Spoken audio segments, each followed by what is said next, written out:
اور بدقسمتی یہ ہے ہم ذلیل لوگوں کی نگاہ میں عزت مل جائے تو سمجھتے ہیں بڑی عزت ہو گئی ہے۔ آئے ہائے، عزت کیا ہے؟ توجہ کریں گے، عزت کیا ہے؟ آپ کو مجھے اللہ کی نگاہ میں عزت حاصل ہو، رسول اللہ کی نگاہ میں عزت حاصل ہو، اور حضور کی پیروی میں اللہ نے کیا عزت رکھی ہے۔ صرف ایک بات سناتا ہوں، حضور نے فرمایا جب مومن کامل چلتا ہے تو 80 فرشتے آگے پیچھے اس کے ہٹو بچوں کی صداؤں کے لیے ہوتے ہیں۔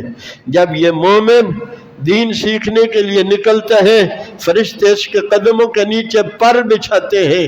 جب یہ ذکر کو عادت بنا لیتا ہے فرشتے بستروں پر آ کر اس کا مصافحہ کرتے ہیں۔ جب یہ عید کی نماز کے لیے آتا ہے تو چوراہوں پر اس کا کھڑے ہو کر استقبال کرتے ہیں۔